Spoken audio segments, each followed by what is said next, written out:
ভাই পলায়ন করবে। একটা ভাই ভাইকে কতটা ভালোবাসে।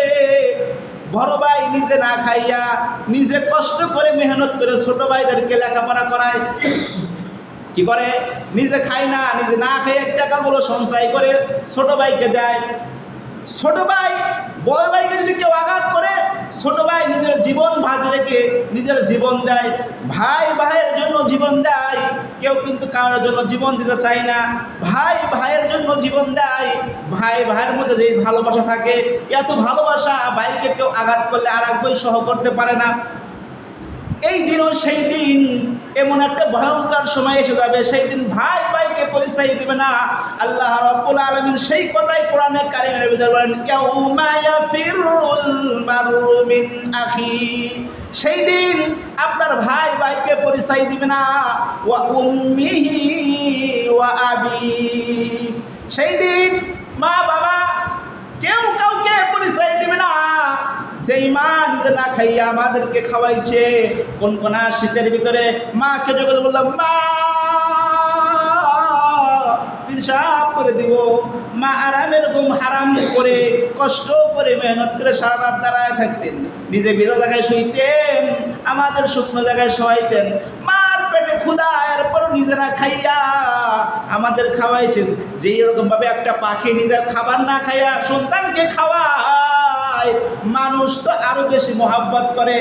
এই মা, এই বাবা, যেই বাবা প্রচন্ড গরমের ভিতরে কষ্ট করে মেহনত করে নিজে কামাই করে নিজে না খাইয়া একটা সারাদিন কষ্ট করে মেহনত করে একটা আপেল কিনে, একটা কাঁঠাল কিনে, একটা ফল কিনে, সেটা নিজে না ভোগ করে সন্তানকে আগে খাওয়ায়। খাওয়াই কিনা? নিজে না খাইয়া সন্তানকে খাওয়ায়।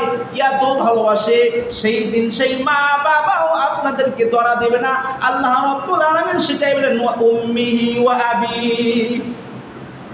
ওয়া সাহিবাতিহি ওয়া বানি। যে স্ত্রী এক রাত না থাকলে ঘুম হতো না, স্বামী এক রাত না থাকলে ঘুম হয় না, কষ্ট করে মেহনত করে স্বামী স্ত্রীর মধ্যে হাসি ফোটানোর জন্য সংসার করতেছে। সংসারের পেছনে একটা স্বামী কত কষ্ট করে, একটা স্ত্রী কত কষ্ট করতেছে। স্বামী স্ত্রী কষ্ট করছে, মহাব্বত বাড়াইতেছে। স্বামীর জন্য জীবন দিতে পারে, স্বামীর জন্য কি করতে পারে? স্বামী জীবন দিতে পারে। এই কয়েকদিন আগে আমি নিউজ দেখলাম, একটা ছেলে এবং মেয়ে সম্পর্ককে বিবাহ করছে, কিন্তু ছেলেটা হলো গরিব, তার মা বাবা অনেক ধনবান। মা বাবা এটা মেনে নিচ্ছে না, তারা বিবাহ করে ফেলছে, কিন্তু কি করতেছে না, মা বাবা মানতে পারছে না। ছেলের নামে কেস করছে, ফেসবুকে দেখলেই দেখবেন, ছেলের নামে কি করছে? কেস করছে, ছেলেকে জেলের ভর্তি করছে, জেলে নিয়ে গেছে। এবার উল্টা ওই মেয়েটা বাবার নামে কেস করছে, যেই বাবা 20 বছর লালন পালন করছে, সেই বাবার নামে কেস করে বাবাকেও জেলে পাঠাইছে। বলে আমি বাবা ছাড়তে পারি, আমি ঘর ছাড়তে পারি, বাড়ি ছাড়তে পারি, কিন্তু আমার স্বামী আমি ছাড়বো না। সব ছাড়তে পারে কিন্তু স্বামী ছাড়বে না। ও সাহিবাতিহি ওয়া বানি। স্বামী স্ত্রীর মধ্যে সেই মহব্বত কে বাড়ায় দিয়েছে? আল্লাহ বাড়াই দিয়েছে। কিন্তু এই স্বামী স্ত্রীও সেই দিন, আল্লাহ বলেন সেই দিন স্বামী স্ত্রীও আপনাকে কি করবে না, কেউ কাউকে পরিচয় দিবে না। সেই দিন বুঝে আসবে নামাজের গুরুত্ব, রমজানের গুরুত্ব, হজের গুরুত্ব, যাকাতের গুরুত্ব, সুদ থেকে বিরত থাকার গুরুত্ব। সেই দিন বুঝে আসবে। আজ আমি যতই চিল্লাই আর যতই বলি, আমার কথাগুলো ফাও মনে হবে। এটা আমার কথা না, সেটা আল্লাহ রাব্বুল আলামিন সূরাতুল মুলকের ভিতরে বলতেছে যে সেই দিন কাফেররা প্রশ্ন করবে, তোমরা কেন জাহান্নামী হইলা? তোমাদেরকে কেউ সতর্ক বানিয়ে এসেছিল না? তোমাদেরকে কেউ ভীতি প্রদর্শন করে নাই? নামাজ পড়তে হবে, রোজা রাখতে হবে, পর্দা করতে হবে, এগুলো কেউ তোমাদেরকে বলে নাই? কেন তোমরা নামাজ পড়ো নাই, রোজা রাখো নাই, যাকাত দাও নাই, গুনাহমুক্ত জিন্দেগি করতে পারো নাই? কেউ কি তোমাদেরকে বলে নাই? ক্বালু বালা। সেই তারা বলবে হ্যাঁ এসেছিল। ফাকাযযাবনা ওয়া কুলনা মা নাযালাল্লাহু মিন শাই। আমরা মনে করছি তারা মিথ্যা বলেছে, তাদের কাছে কিছুই নাযিল করেন নাই, আমরা তাদের কথা বিশ্বাস করি নাই। আজকে আমরা ধরা পড়ে গিয়েছি। হুজুররা বলেছিল, নবীরা বলেছিল, আলেমরা বলেছিল নামাজ পড়তে হবে, কিন্তু আমরা নামাজ পড়ি নাই। এই কোন শীতের ভিতরে ল্যাপের ভিতরে ঘুমাইছি আর মনে মনে বলছি হুজুর গায়ে খায়া কাম নাই, ঠান্ডা পানি দিয়ে হুজুর করে ঠান্ডা লাগবো। আমি কত আরামে ঘুমাইতেছি, আমি কত বাদশাহ, আমার মতো চালাক কে আছে? সে তো বোকা। সে কি? সে বোকার সঙ্গে বাস করে। সেই কোন শীতের ভিতরে ঘুম না পাইরা সে নামাজ পড়তেছে, আর আমি ল্যাপের তলে আরামে রেশমি কম্বল দিয়ে ঘুমাইতেছি, আরামসে ঘুমাইতেছি। আমার মতো কেউ চালাক নাই। আল্লাহ রসুল বলেন ওর মতো বোকা আর কেউ নাই। যে ব্যক্তি সালাত তার 5 ওয়াক্ত নামাজ পকেটে রাখে আর সে দুনিয়াবিও করে আখিরাতের কাজও করে, সেই হলো সালাত। কিন্তু সে আখিরাতের কাজ করতেছে না, শুধু দুনিয়া নিয়ে ব্যস্ত আর দুনিয়া নিয়ে ব্যস্ত, তার মতো বোকা আর কেউ নাই, তার মতো বোকা আর কেউ নাই। এজন্য মুসলমান ভাইরা আমার চালাক হতে হবে। চালাক হয়েছিলেন যেমন ভাবে ফিরআউন। কি ছিলেন? ফিরআউন কিন্তু অনেক চালাক ছিলেন। এই ফিরআউনের বন্ধু ছিল হামান। ফিরআউনের বন্ধু কে? হামান। এই ফিরআউনের বাড়ি ছিল আফগানিস্তান বলকের শহরে। আমরা তো অনেক মেশর না শহরে, কি কয় এটা দেশের নাম? সৌদি আপনার কি মেশর? মেশরে তার হলো রাজধানী ছিল, সেখানে সে বাদশা হয়েছিল। কিন্তু তার মূলত তার বাড়ি হলো আফগানিস্তান বলকে। আমরা যেমনভাবে বিদেশে টাকা ইনকাম করার জন্য অনেকে কুয়েত যায়, সৌদি আরব যায়, আমেরিকা যায়, ইটালি যায়, ঠিক ওই সময় তারা টাকা ইনকামের জন্য তার বন্ধু ফিরআউনের নাম ছিল হলো কমুস। নাম কি? কমুস। অনেক পুরাতন ঘটনা, অনেকে এটা ঘটনা জানেন না। তার নাম ছিল কমুস। অন্য অন্য বর্ণনা এসে তার নাম ছিল হলো ওয়ালিদ ইবনে রাইয়ান। ওয়ালিদ ইবনে রাইয়ান ফিরআউনের একটা উপাধি। ফিরআউন কি? মিশরে যারা বাদশা হয় তাদের উপাধি হলো ফিরআউন। যাই হোক, যেটা নামে আমরা পরিচয়, এই ফিরআউন এবং হামান এরা দুইজন ব্যবসার উদ্দেশ্যে মানে টাকা ইনকাম করার উদ্দেশ্যে তাদের দেশ থেকে মিশরের উদ্দেশ্যে রওনা করে। রওনা করা এখন তো আমাদের এক দেশ থেকে আর এক দেশে যাইতে মাত্র 3 ঘন্টা 4 ঘন্টার সময় লাগে, কিন্তু তখন তো হাইটে যেতে হইতো। তখন তারা হাঁটতে হাঁটতে যখন যায় তাদের ক্লান্ত হয়ে গেছে, শরীরে খাবার নাই, কিছুই নাই। তখন রাস্তায় এক ব্যক্তি তরমুজ বিক্রেতার সাথে দেখা হয়। তখন ভিক্ষুকের মতো ফিরআউন বলে, একটা তরমুজ দাও, আমরা খাবো, ক্ষুধা লাগছে। তো ওই তরমুজ বিক্রেতা থেকে এখন তো একটা সুযোগ পাইছে, না তরমুজ দেওয়া যাবে না, তুমি আমাদের সাথে কিছুক্ষণ কাজ করো, তাহলে এর বিনিময়ে একটা তরমুজ দেওয়া হবে। তখন ফিরআউন এবং হামান কাজ করে তার তরমুজগুলো বিক্রি করে দেয়, সেখানে তাকে একটা তরমুজ দেওয়া হয়। তখন বললে, তো তুমি যদি এখানে থাকো তখন মাস হিসেবে কিছু টাকা দেওয়া হবে। বলে ঠিক আছে। সেখানে কয়েক মাস তরমুজ বিক্রি করে। এই ফিরআউন কি করে? তরমুজ বিক্রি করে। তখন ফিরআউন তো অনেক চালাক ছিল। কি ছিল? বলে, আমরা যেহেতু এই রাষ্ট্রে এসেছি টাকা কামাইয়ের জন্য, টাকা কীভাবে কামাই করা যায় সেটা দেখতে হবে। তখন বলে, যাও, আমরা তো অন্য রাষ্ট্র থেকে আইছি, তাহলে এই রাষ্ট্রের যে বাদশা আছে তার কাছে আমাদের কষ্টের কথাগুলো একটু শেয়ার করি। তখন এই ফিরআউন এবং হামান, ফিরআউন মিশরের বাদশার কাছে গিয়ে বলতেছে, জাহাপনা, আমরা তো অনেক দূর থেকে এসেছি, যদি আমাকে একটা চাকরি দিতেন তাহলে আমি অনেক ধন্য হইতাম। আপনারা তার বাদশা অনেক প্রশংসা করছে। বলে, তুমি কি চাকরি চাও? বলে, সরকারি গোরস্থানে যদি আমাকে একটা চাকরি দিতেন আমি দারোয়ানের চাকরি করতাম। আর কবরস্থানে চাকরি করলে অনেক টাকা পাওয়া যায়। আজিমপুর কবরস্থান যারা আছে সে 5টা বিল্ডিংয়ের মালিক, কারণ কবরস্থানে টাকার অভাব নাই। মুসলমান ভাইরা আমার, তখন বাদশা বলল, ঠিক আছে। ফিরআউনকে দারোয়ানের চাকরি দেওয়া হলো, কবরস্থানের দারোয়ানের চাকরি দেওয়া হলো। এই ফিরআউন কবরস্থানে চাকরি করে। আর যখন ওই চাকরিতে সরকারি চাকরি যখন পেয়ে গেল, তখন একটা আইন জারি করলো, বলে আজকের থেকে সরকারি কবরস্থানে যাকে দাফন করবে এমনি এমনি দাফন করলে হবে না, সরকারি কবরস্থানে দাফন করতে হইলে একটা করে স্বর্ণ মুদ্রা দিতে হবে। কি মুদ্রা? একটা করে স্বর্ণ মুদ্রা দিতে হবে। যে একজন করে দাফন করবে একজনকে একটা করে স্বর্ণ মুদ্রা দিতে হবে। এই নিয়ম জারি করে দিল ফিরআউন। তখন ওই সময় কলেরা রোগ হয়েছিল, মিশরে অনেক লোক মারা গেল। অনেক লোক মারা যাওয়ার কারণে ফিরআউন অনেকগুলো টাকা পাইল। একটা মানুষ বিনিময়ে একটা করে স্বর্ণ মুদ্রা, হাজার হাজার মানুষ মারা গেল, হাজার হাজার স্বর্ণ মুদ্রা হয়ে গেল, অনেক টাকা হয়ে গেল, ধনী হয়ে গেল। কিন্তু এই ফিরআউন মানুষকে আবার সাহায্য করে। মানুষ বলে, লোকটা কত ভালো, আমাদের সাহায্য সহযোগিতা করে। আবার এই ফিরআউন বাদশার কাজ করে, চাকরের কাজ করে, বাদশাকে কিছু টাকা পয়সা দেয়। সরকারি পোশাকের টাকাতে নিজে খায় না, একা একা খায় না, নিজেও খায় আর অন্যকে দেয়। যেমন অনেক দলের লোক আছে, নিজেও খায় আর আবার গরিব মিসকিনকে দেয়, কিন্তু খাইতেইছে আবার দেখা যায় গরিবদেরকেও দিতেছে। তাদের কি পারে? সেই দলের লোককে ভালোবাসে। তো ওই ফিরআউনও নিজেও খায় আবার সরকারি লোকদেরকেও দেয়। তখন সরকার করতেছে, এই সাধারণ একটা দারোয়ানের চাকরি করে সরকারি কোষাগারে কতগুলো টাকা জমা করছে, তোমরা এত বড় বড় পদ নিয়ে কী করছে? সে তো বড় পদ না জানি কী করতো। তখন সরকার খুশি হইয়া, ওই বাদশা খুশি হইয়া, তখন ফিরআউনকে মেয়রের চাকরি দেওয়া হয়। তো মেয়রের চাকরি পায় আরও অনেক নাম নাম করে। তখন এক পর্যায়ে মিশরের যে প্রধানমন্ত্রী ছিল সে যায় মারা, ইন্তেকাল করে। ইন্তেকাল করার পরে তখন সবাই বলে প্রধানমন্ত্রী কাকে বানানো যায়? তখন জনগণ সবাই এক বাক্যে বলে আমাদের যে ফিরাউন আছে তাকে আমরা মন্ত্রী হিসেবে চাই, কারণ সে অনেক ভালো, গরিবদেরকে সে গরিবদের পাশে থাকে, সহযোগিতা করে, আর্থিকভাবে সহযোগিতা করে, সবাই তাকে ভালোবাসে। তো সবাই যখন সাপোর্ট করলো তো ফিরাউন মন্ত্রী হয়ে গেল।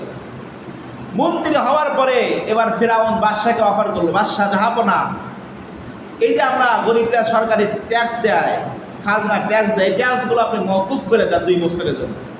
তখন বাদশাকে তুমি এটা কী বলছো? ট্যাক্স যদি আমরা না নেই তাহলে আমরা চলবো কীভাবে? বলে 2 বছরের জন্য মওকুফ করে দেন। না 2 বছরে করা হবে না, 1 বছরের জন্য মওকুফ করে দেওয়া হবে। বলো ঠিক আছে, আপনি 1 বছরের জন্য মওকুফ করে দেন, মাফ করে দেন, আর 1 বছরের টাকা আমি আমার পকেট থেকে দিব। বলে ঠিক আছে তাহলে দাও। তো হলো সারা জনমানুষের সকলের টেহা তার ফিরাউন নিজের টাকা নিজের পকেটের থেকে টেহা দেয়। ওই যে দারোয়ানের চাকরি করে চলে অনেকগুলো টাকা আছে, ওই টাকাগুলো সে কী করে সব গরিব মানুষকে দিয়ে দেয়। তখন গরিব মানুষেরা বলে এই ফিরাউন যদি মন্ত্রী না হয়, যদি আমাদের রাষ্ট্রের বাদশা হতো, না জানি কতই না ভালো হতো। এত ভালো মানুষ তার নাই, এ তো দিব্য একটা ভগবানের মতো কাজ করছে, এ তো অনেক ভালো মানুষ, তাকে আমরা বাদশা হিসেবে দেখতে চাই। সবাই তার পক্ষে এসে গেল। এবার মিশরের যে বাদশাহ সে অসুস্থ হলো, মৃত্যুর শয্যায় সজ্জিত হলো। তখন লোকেদেরকে বললো তোমরা বাদশাহ হিসেবে কাকে চাও, তোমরা একটা ভোটাভুটি করো। তখন সব আম জনতা সবাই বলে ভোটাভুটির কোনো দরকার নাই, আমরা ফিরাউনকে আমাদের বাদশাহ হিসেবে চাই। ফিরাউন কি চাই? বাদশাহ হিসেবে চাই। ফিরাউনের মতো ভালো মানুষ আর কেউ নাই। তখন এই ফিরাউনকে সবাই এক বাক্য সবাই বাদশাহ মেনে নিল। এবার বাদশাহ পাওয়ার পর ফিরাউন আরও ভালো ব্যবহার করা শুরু করলো, মানুষ তো অনেক খুশি। তখন ফিরাউনের যে বন্ধু আছে হামান, হামানকে বলতেছে আমি তো বাদশাহী দায়িত্ব পাইলাম, তোমার এখন মন্ত্রীর দায়িত্ব তোমাকে দেওয়া হবে। 2 জন বাদশাহ এবং মন্ত্রীর দায়িত্ব পাওয়ার পরে এবার ফিরাউন বলতেছে শুধু বাদশাহ হলে তো কাজ হবে না, বাদশার বাদশাহ যে সেটা হতে হবে, বাদশার বাদশাহ যেটা সেটা হবে। বা সেটা আবার কি? আমি আল্লাহ, আমি ভগবান হব, আমার জন্য সবাই আল্লাহ বলে। তখন হামান হলো অনেক চালাক ছিল। হামান বলতে তুমি যে বাদশাহ হয়েছো, এই মানুষ যত কিছুই করো সেক্ষেত্রে তোমাকে যতই তুমি ভালোবাসো মানুষকে, তোমাকে কখনো আল্লাহ মনে করবো না। তাই কেন ভাই আল্লাহ মনে করবো না? আল্লাহ মনে করতে হলে কিছু কাজ করতে হবে। এই জন্য খারাপ মানুষের সাথে ঘোরাফেরা করলে সেও খারাপ হয়ে যায়। ফিরআউন কিন্তু ভালো ছিল, এই যে হামান বুদ্ধি দিল। এই জন্য বন্ধু নির্বাচনের ক্ষেত্রে ভালো বন্ধু নির্বাচন করতে হবে। যুবক অনেক ভাইরা আছে, যদি আপনার বন্ধু যদি খারাপ থাকে তাহলে আপনিও খারাপ হয়ে যাবেন। এই জন্য বন্ধু নির্বাচনের ক্ষেত্রে সব সময় বন্ধু, ভালো বন্ধু বাছাই করবেন। এই হামান বন্ধু বললো তুমি যদি আল্লাহ দাবি করতে চাও তাহলে মিশরের লেখাপড়াগুলো বন্ধুকে দিতে হবে। এরা তো শিক্ষিত, এদেরকে শিক্ষিতভাবে কী করতে হবে? অর্থনৈতিকভাবে দুর্বল করতে হবে, এবং যে মাস্টার যারা আছে এদেরকে বেতন ভাতা বন্ধ করে দিতে হবে। তোর মানুষ একাই শিক্ষিত হবে না। তোর বলতে যারা বেকার এদেরকে টাকা দেওয়া হবে, যারা শিক্ষিত এদেরকে টাকা দেওয়া হবে না। এই নিয়ম জারি করে দিল। বেকারত্ব বাইরে গেল, দেশে মানুষ মুরুক্ষ হয়ে গেল। তখন সে ভগবান দাবি করলো, আল্লাহ দাবি করলো, তাকে মানুষ আল্লাহ মনে করে নিল। কিন্তু মনে করার পরেই এটা বিশাল কাহিনী। তখন কিছুদিন পরেই ওখানটা যে এক গণক আছে সে বলতেছে জাহাপনা আপনি যে বাদশাহী পাইছেন, এই বাদশাহী আপনার বেশি দিন টিকবে না। কেন? কিছুদিনের মধ্যেই আপনার শত্রু আসবে, তার নাম হলো মুসা। বনি ইসরাইলের মধ্যে একটা নবী আসবে, তার নাম মুসা। এই মুসা এসে আপনার বাদশাহী তো শেষ করবেই, আপনার জীবনও শেষ করে দিবে। তখন বলে তাই নাকি? কতদিনের মধ্যে আসতে পারে? এই 6 মাসের ভিতরে আসতে পারে। তখন ফিরআউন জারি করে দিল যে মিশরে যারা পুত্র সন্তান হবে একটাকেও জীবিত রাখা যাবে না, একটাকেও জীবিত রাখা যাবে না। কন্যা সন্তান করে তোমরা বেঁচে রাখবা, আর পুত্র সন্তান করে জবাই করে মেরে ফেলবা। এই নিয়ম জারি করে দিল। কোরআনে বর্ণনায় এসেছে এই ফিরআউন একটা না, 2টা না, 6 মাসের ভিতরে 80,000 পুত্র সন্তান জবে করলো, আর কন্যা সন্তানগুলো রেখে দিল। মুসলমান ভাইরা আমার, কিন্তু আল্লাহ রাব্বুল আলামিন যদি কাউকে বাঁচায় কেউকে মারতে পারবে। আল্লাহ রাব্বুল আলামিন মুসা নবীর মার কাছে গিয়ে জিব্রাইল পাঠায় দিলেন, বললে তোমার এই সন্তানটাকে মারতে আসবে, এই সন্তানটাকে একটা বাক্সের মধ্যে, বড় বাক্সের মধ্যে ভরে নদীতে ভাসায় দাও। কি করো? নদীতে ভাসায় দাও, তাহলে সে মারতে পারবে না। গায়ে হয়ে আওয়াজ আসলো যে সন্তান যদি বাঁচাইতে দাও, তাহলে সন্তানকে একটা বাক্সের ভিতরে ভরে নদীতে ভাসায় দাও, এর দায়িত্ব আল্লাহ রাব্বুল আলামিন নিজে নেবে। তখন ওই সন্তানটাকে নদীতে ভাসায় দিল। আর মুসা নবীর যে বোন ছিল তাকে বললো, দেখো এইটা কোথায় যায়, তুমি একটু খেয়াল রাখো। তখন তার বোন খেয়াল রাখে এবং ভাসতে ভাসতে এই মুসার যে বাক্সটা, সেই বাক্সটা ফিরাউনের দরজাকে নদীর কাছে যা বাসলো। সেখানে আসিয়া গোসল করতেছে। তখন আসিয়া বললো যে ফিরাউনকে বললো, দেখো এই বাক্সের ভিতরে কি আছে? তখন দেখে একটা পুত্র সন্তান, এরকম সুন্দর, আর যেই যুগে যেই নবী আসে তার মতো সুন্দর ছেলে আর কেউ হয় না। তখন তাকে দেখে আসিয়া বললো, আমার তো সন্তান নাই, আমি তাকে মানুষ করতে চাই। তখন বললো ফিরাউন বললো, না, তাকে মানুষ করা যাবে না, কিন্তু পুত্র সন্তান, তাকে জবাই করতে হবে, সে আমার শত্রু। তখন আসিয়া বলে, এই নাবালক ছেলেগুলো তোমার শত্রু হতে পারে, তুমি কিসের ভগবান হয়েছে, কিসের আল্লাহ হয়েছে, এই তোমার শত্রু দিতে হয়? তখন বলো, তাকে তুমি কি করতে চাও? বলে, আমি তাকে মানুষ করতে চাই, আমি তাকে লালন পালন করতে চাই। তখন ফিরআউনের দয়া হলো, তখন তাকে বললো, ঠিক আছে, তাই তুমি তাকে নিয়ে যাও। এটা অনেক কাহিনী। এভাবে তাকে নিয়ে যাওয়া হলো। নিয়ে যাওয়ার পরে 6 মাস কি 7 মাস বয়স হলো। তখন আসিয়া বলতেছে, তুমি কেমন বাবা হয়েছে যে সন্তানকে একদিন কোলেও নাও না? এ কথা বল, তাহলে দেও একটু কোলে। তো মুসা নবী যাইতে চায় না। যখনই হাত বাড়াইছে তখন গালে একটা থাপড় লাগা দিছে। 6 মাসের শিশু কি করছে? শরীরে মুখে থাপড় দিছে। তখনই আশ্চর্যান্বিত হয়ে গেছে, এত জোরে থাপড় দিছে, এক থাপড়ে এসে দূরে চলে গেছে। মনে হচ্ছে 20 বছরের ছেলে থাপড় দিছে। তখন ফিরআউন বলে, এই আমার শত্রু, শত্রু পেয়ে গেছি, একে জবাই করতে হবে। কি করতে হবে? জবাই করতে হবে। তখন আসিয়া বলে, তুমি কি পাগল হয়ে গিয়েছো? এই নাবালক শিশু কোন তোমার শত্রু হতে পারে? বলে, না, এই নাবালক হতে পারে, কিন্তু আর থাপুর নাবালক না। বলে, আমি জবাই করবো, মেলে ফেলে দেবো। তখন বললো, আসিয়া বললো যে সে যদি তোমার শত্রু হয়ে থাকে, সে ভালো মন্দ বুঝে কিনে একটু যাচাই করতে হবে। কি করতে হবে? যাচাই করতে হবে। তাহলে একটা স্বর্ণ দলে এক জায়গায় রাখবো, আর একটা হলো আগুনের টুকরা এক জায়গায় রাখবো, দেখি সে কোনটা নেয়। তখন ওই সন্তানকে ছেড়ে দেওয়া হয়। কিন্তু নবীরা তো সারা আল্লাহ তো তাকে বুদ্ধিতে বানাইছে, আগুনের টুকরা ধরতে যায় না, স্বর্ণের টুকরা ধরতে যায়, কিন্তু ফেরেশতার মাধ্যমে ঘুরায় দেয়, আগুনের টুকরা ধরে জিহ্বায় নিয়ে যায়, জিহ্বার ওখান থেকে তুতলা হয়ে যায়। যাই, এটা বিশাল কাহিনী। এক কথা আমি এটাই বুঝাইতে দিছি, আল্লাহ যখন কোনো মানুষের শত্রুকে শত্রু মনে করবে, আল্লাহ যাকে বাঁচাইবে তো সব দিক থেকে বাঁচাইতে পারে। তো আল্লাহ রাব্বুল আলামিন মুসাকে বাঁচায়া, আল্লাহ রাব্বুল আলামিন সেই ফিরআউনের কবল থেকে হাজার হাজার মানুষ এত অত্যাচার করছে, ভগবান মনে করছে, নিজেকে অনেক বড়ত্ব মনে করছে, নিজেকে অনেক খোদা মনে করছে, আমাকে কেউ বাঁচাইতে পারবো না, কেউ মারতে পারবো না, নিজের ক্ষমতা দিয়ে অনেক বড়াই করছে। কিন্তু সেই ক্ষমতা কি করলো না? টিকলো না। এমনভাবে মারা গেছে যে পানিতে চুবাই আল্লাহ মারছে। যেহেতু বড় বড় নাস্তিক ছিল, বড় বড় মানুষ ছিল, ভগবান ছিল, যারা বড় বড় কিছু দাবি করছে, তাদেরকে আল্লাহ অল্প মানুষের মাধ্যমে সাহায্য করছে। এটার মাধ্যমে অল্প সাহায্য। ফিরআউনকে সাহায্য করছে পানির মাধ্যমে, নমরুদকে সাহায্য করছে একটা মশার মাধ্যমে, আবু জেহেলকে সাহায্য করছে ছোট নাবালক শিশুর মাধ্যমে। এরা বড় বড় লোক ছিল। আল্লাহ বুঝাই দিল, যারাই জালেম অত্যাচার করছে এদেরকে সাহায্য করতে বেশি কিছু লাগে নাই। এই জন্য মুসলমান ভাইরা, এই জন্য আমরা মানুষের উপর জুলুম করবো না। আমি যদি জুলুম মনে করি আমি এখন আমার শক্তি আছে, কুওয়াত আছে, আমি যদি জুলুম করি, আমি এমন একটা পর্যায়ে আসবো, আমি লাঠি পর্দায় হাঁটতে পারবো না, নিজে নিজে চলতে পারবো না, আমার শক্তি চলে যাবে। এই জন্য ওই আল্লাহকে ভয় করতে হবে, যেই দিন কেউ কাউকে পরিচয় দেবে না। আল্লাহ রাব্বুল আলামিন বলেন, ইয়াউমা ইয়াফিরুল মারউ মিন আখিহি ওয়া উম্মিহি ওয়া আবি ওয়া সাহিবাতিহি ওয়া বানিহি। যেই দিন ভাই ভাইকে পরিচয় দিবে না, মা বাবা ছেলেকে পরিচয় দিবে না, স্বামী স্ত্রী কেউ কাউকে পরিচয় দিবে না, সেই দিনকে ভয় করতে হবে। সেই দিনকে আমাদের বেশি বেশি ভয় করতে হবে। এই জন্য আমাদের ভয় করতে হবে কাকে? ভয় করে আল্লাহকে নামাজ পড়তে হবে। এখন যদি নামাজের উদ্দেশ্যে বুঝাইলাম এতক্ষণ বলা, আমি যদি নামাজ যদি মানুষেরকে ভয় করে বলি যে জুমার দিন নামাজ না পড়লে লোকে কি বলবে, ঈদের নামাজ না পড়লে লোকে কি বলবে, এই লোকের ভয় যদি নামাজ পড়েন, তাহলে এই নামাজ আপনার কোনো কাজে আসবে না, বরঞ্চ এই নামাজ আপনাকে জাহান্নামে নেবে। ফাওয়াইলুল লিল মুসাল্লিন, এই সমস্ত মুসল্লিরা, এই সমস্ত মুসল্লিরা আল্লাহর ঠকে যাবে, জাহান্নামে চলে যাবে। এই জন্য মুসলমান ভাইরা আমরা নামাজ পড়বো কার ভয়ে?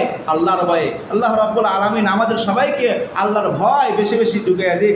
আর আমরা শুধু নামাজ না, সবটা কাজে আল্লাহকে ভয় করবো। আমি অনেকে ব্যবসা বাণিজ্য করতেছি, মাফে কম দিব না, ভয় করবো কাকে? আল্লাহ।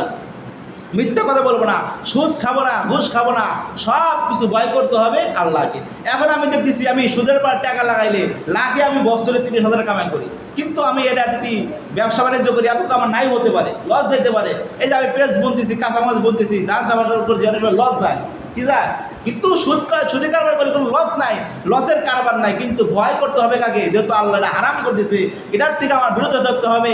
এটার নাম বিরত থাকার নাম ইমান। লা ইয়াদখুলু জান্নাতা জাসাদুন গুযিয়া বিল হারাম। যারা হারাম ভক্ষণ করে এদের শরীর জান্নাতে প্রবেশ করবে না। এজন্য যে সমস্ত কথা বললাম, সর্বপ্রথম আল্লাহ রাব্বুল আলামিন আমাকে আমল করার তৌফিক দান করুক, পাশাপাশি আপনাদেরকে আমল করার তৌফিক দান করুক। যারা সার রাখা সুন্নত পড়েন অতি শীঘ্রই পড়েন।